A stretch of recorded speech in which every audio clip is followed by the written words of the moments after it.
Hello students, मैं महेंद्र कुमार स्वागत करता हूं आपके YouTube channel Aqua Classes by MK पर। देखिए, हम बात कर रहे थे पिछली क्लास में सरफेस केमिस्ट्री में उत्प्रेरण की। सरफेस केमिस्ट्री में उत्प्रेरण और उत्प्रेरक पढ़ा। हम बात करेंगे आज एंजाइम उत्प्रेरण की। किसकी बात करेंगे? एंजाइम उत्प्रेरण की। अब एंजाइम क्या है और उत्प्रेरण क्या है? उत्प्रेरण के बारे में पिछली क्लास में बता चुका हूं, ये क्रिया है। अब ये एंजाइम कहां होते हैं? ये जीवों में। जीवों के शरीर में जितनी भी मेटाबॉलिज्म क्रियाएं, बोले तो जैव रासायनिक क्रियाएं होती है, उन क्रियाओं का नियमन करने का, कंट्रोल करने का जो काम करता है वो एंजाइम है। और इस एंजाइम के द्वारा जो क्रिया की जाती है उसको कहेंगे बेटा एंजाइम उत्प्रेरण, क्योंकि ये एक जैव रासायन है। एंजाइम क्या है? जीवों में पाया जाने वाला रसायन है, इसलिए इस एंजाइम को क्या कहते हैं? एंजाइम को जैव रासायनिक उत्प्रेरक भी कहते हैं। और इस उत्प्रेरक से, इस केमिकल से जो शरीर में क्रिया होती है उस क्रिया को कहते हैं बेटा एंजाइम उत्प्रेरण। क्या कहते हैं? एंजाइम उत्प्रेरण।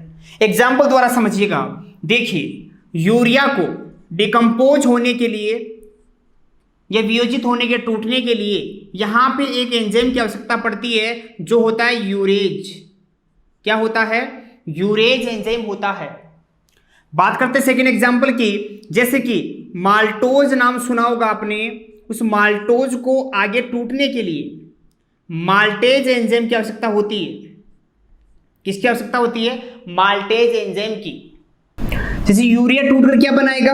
यूरिया का सूत्र होता है NH2CONH2। तो टूटता है, डिकम्पोज होता है, तो यहां दो तो अणु अमोनिया के बन जाते हैं। ठीक है ना? और क्या बन जाते हैं? एक CO2, क्योंकि यूरिया का डिकम्पोज होता है हाइड्रोलाइसिस, जल अपघटन होता है, तब अमोनिया के साथ CO2 देता है। बट माल्टोज का सूत्र होता है C12H22 बेटा O11। ये माल्टोज का सूत्र है, वही माल्टोज का हाइड्रोलाइसिस होता है। तो हाइड्रोलाइसिस माल्टेज की वजह से होता है, तो दो ग्लूकोज के अणु बनाता है C6H12O6। ये ग्लूकोज है बेटा। क्या है? ग्लूकोज।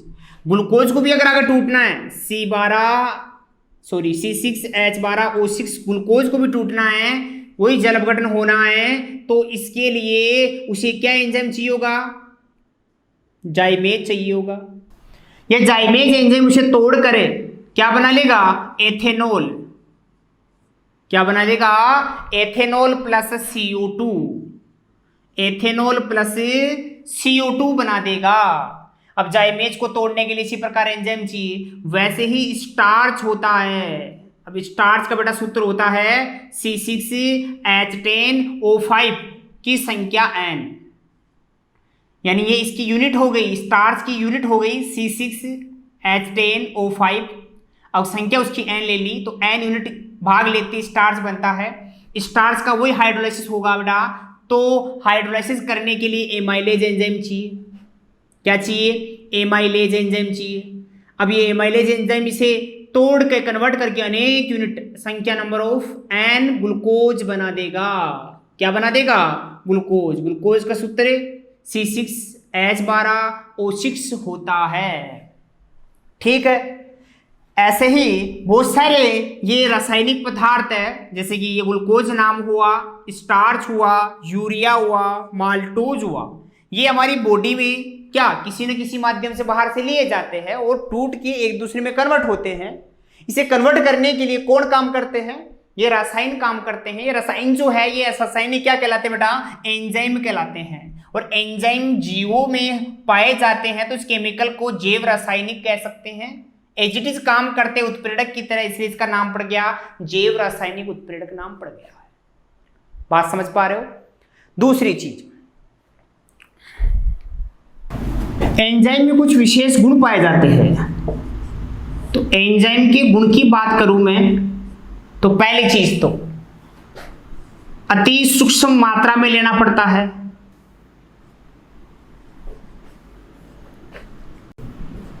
अति सूक्ष्म मात्रा लेनी पड़ती है। अति सूक्ष्म मात्रा का मतलब होता है बेटा एक मोल का वो हिस्सा लेते हैं 1/10⁶ भाग 10⁶ का मतलब होता है 10 लाख। 10 लाख भाग लेता है 1 मोल का कोण।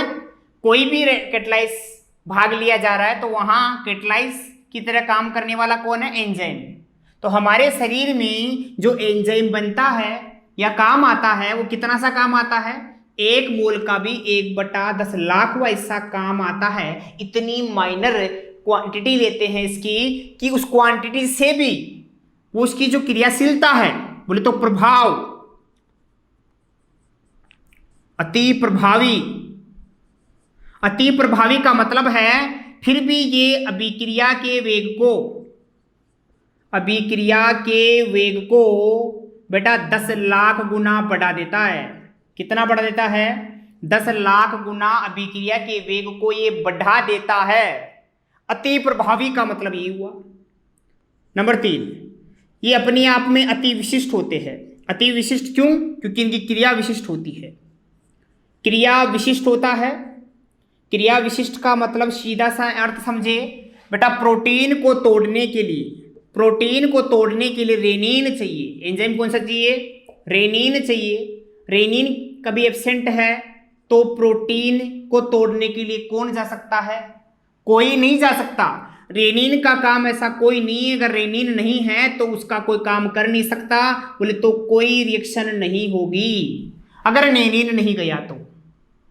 यानी एंजाइम या यूरिया को तोड़ने वाला हो यूरेज, अगर वो एब्सेंट है, यदि वो एब्सेंट है तो सीधी सी बात है यूरेज की उपस्थिति में कोई वहां कार्य नहीं कर सकता।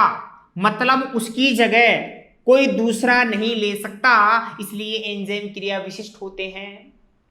नेक्स्ट बात करें तो इनका पीएच 4 नंबर, पीएच व तापमान निश्चित होता है। 37 डिग्री सेल्सियस बॉडी टेम्परेचर पर काम कर सकता है। इससे अपर टेम्परेचर हो गया बॉडी का, बुखार हो जाती है, कभी कभी तबीयत खराब हो जाती है, तो आपको भूख लगना, जो भी सिस्टम है अंदर के सारे डिस्टर्ब हो जाते हैं। डिस्टर्ब इसलिए हो गए क्योंकि जब टेम्परेचर बढ़ गया तो बेटा एंजाइम की जो कार्य क्षमता थी ना, वो एंजाइम सारा का सारा खराब हो गया। कि बेटा एंजाइम एक प्रोटीन है और अधिक ताप पर प्रोटीन का स्कंदन हो जाता है तो एंजाइम भी बेकार हो जाता है। एंजाइम के बेकार हो जाने से हमारी सारी शरीर की जैविक क्रियाएं क्या हो जाती है? डिस्टर्ब हो जाती है,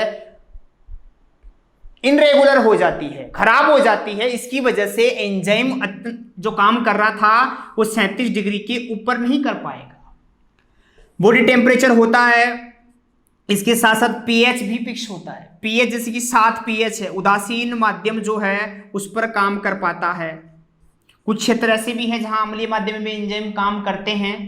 पेट में अम्लीयता होती है तो वहां काम करते हैं। छोटी आंत जो होती है उसके अंदर क्षारीय माध्यम रहता है। तो माध्यम तो अलग अलग होता है, अलग अलग जगह पर अलग अलग एंजाइम है, बट वहां काम करने वाला एंजाइम उसी क्षेत्र विशेष में काम करेगा। यदि जहां उदासीन चाहिए वहां अम्ल आ गया तो वहां एंजाइम काम नहीं करेगा। जहां क्षारीय चाहिए अम्ल आ गया तो वहां भी काम नहीं करेगा। बोले तो बॉडी के पार्ट्स में जहां जहां रिएक्शन हो रही है और रिएक्शन में एंजाइम पार्ट ले रहा है, भाग ले रहा है, इस एंजाइम की जो पीएच रिक्वायरमेंट है कि पीएच इतना चाहिए, उसको उतना ही होना चाहिए। अगर उससे ज्यादा या कम हो गया ना तो फिर पीएच गड़बड़ होने से एंजाइम की जो क्षमता है बेटा वो खराब हो जाती है, फिर एंजाइम काम नहीं करेगा। तो इसलिए ताप और पीएच बिल्कुल उसकी फिक्स होनी चाहिए। बात करें नेक्स्ट तो 5 नंबर एंजाइम के लिए एक तो होता है सह एंजाइम और बेटा एक होता है एंजाइम के लिए विष एंजाइम। इन दोनों को समझ लो, बड़े ही अच्छे बिंदु है दोनों के दोनों ही। मैं कहूं कॉपर प्लस आयन या जिंक प्लस आयन तो बेटा ये दोनों ही एंजाइम की क्रियाशीलता को बढ़ाते हैं क्रियाशीलता को, तो हो गए सह एंजाइम, एंजाइम का साथ देने वाले। दूसरा विष एंजाइम। विष मतलब खतरा है, नुकसान है। कार्बन डाइसल्फाइड और दूसरा हाइड्रोजन साइनाइड। ये दोनों ही एंजाइम की क्रियाशीलता को कम करते हैं, नुकसान पहुंचाते हैं, अरे हानि पहुंचाते हैं। हानि पहुंचाने वाले विष है, विष एंजाइम कहलाते हैं। साथ देने वाले सह एंजाइम कहलाते हैं। बहुत कम मात्रा में ले लो, अधिक प्रभावी 10 लाख गुना बढ़ा देता है। क्रिया उसके अलावा कोई दूसरा नहीं कर सकता। तापमान और पीएच बिल्कुल निश्चित होना चाहिए। ये हुई एंजाइम की विशेषताएं। एंजाइम उत्प्रेरक का सिद्धांत।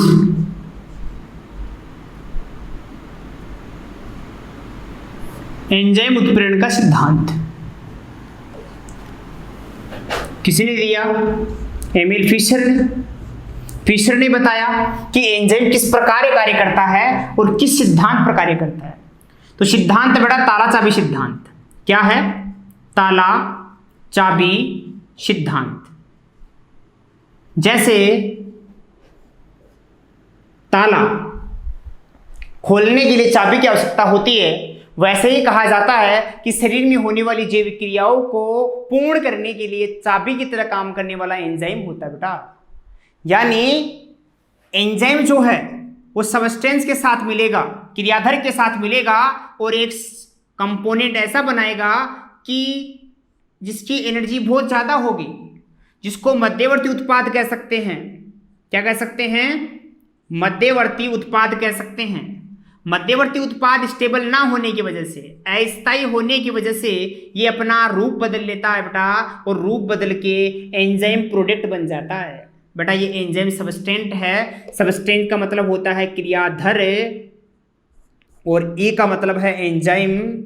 ये आपस में मिलते हैं ताला चाबी की तरह, एक दूसरे में फिट हो जाते हैं और फिट होके एक उत्पाद बनाते हैं। ये बना उत्पाद स्थायी नहीं था, थोड़ी देर बाद में स्थायी इस प्रकार बन गया और स्थायी बनने के बाद एंजाइम प्रोडक्ट बन गया।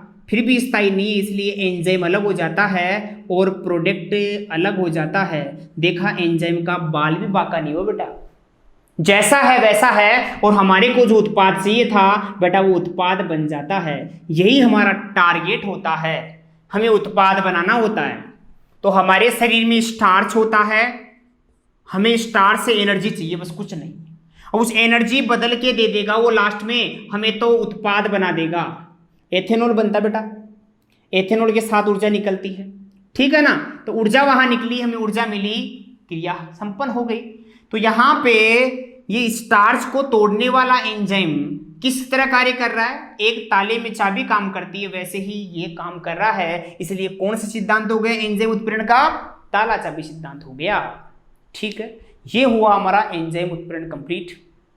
नेक्स्ट हम बात करते हैं जियोलाइट उत्प्रेरण की।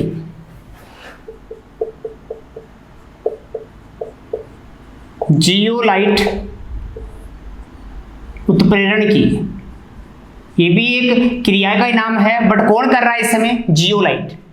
इसे आकार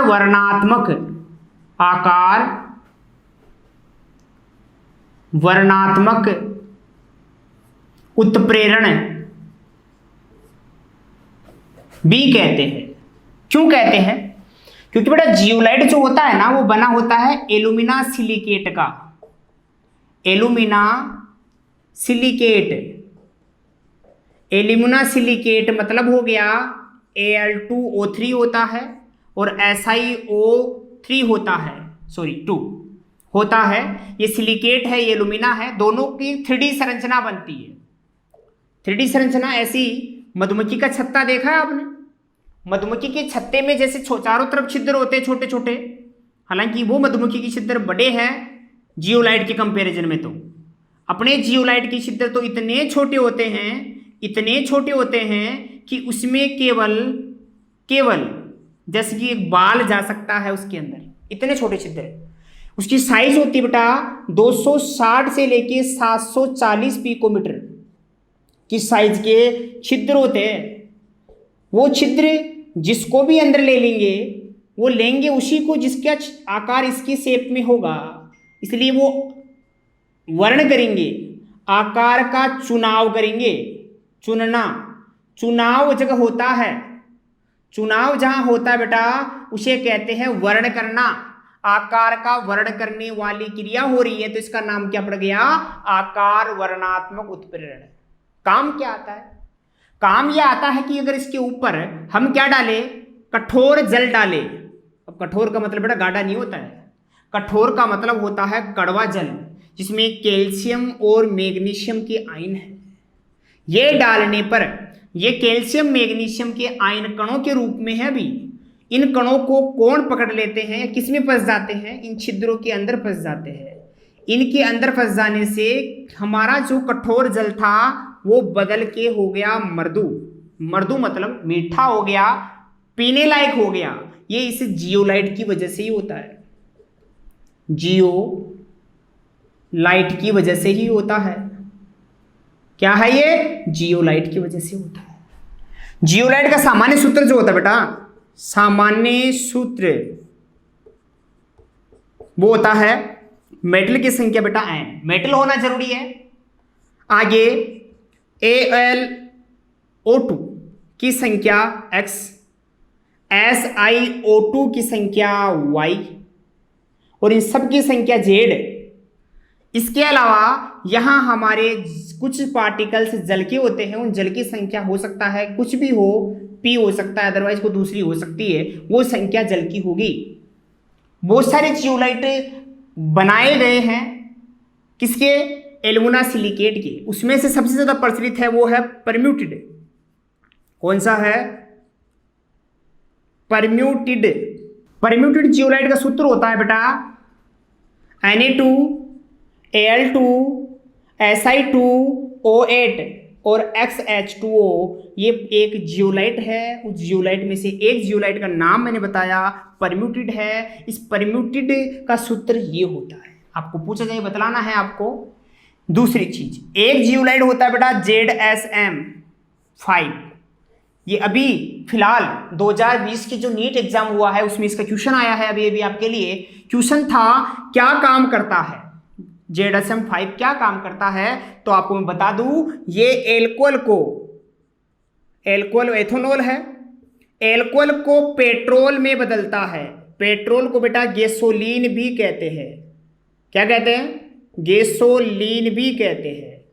देखिए याद रखना, गैसोलीन बनाता है उसका, पेट्रोल बनाता है उसका एथेनॉल का। कंफ्यूजन करने के लिए ऑप्शन दिए थे, पेट्रोल का, ये गैसोलीन का एल्कोहल बनाता है, ठीक है, या उसने दिया था एल्कोहल का एथेनॉल बनाता है।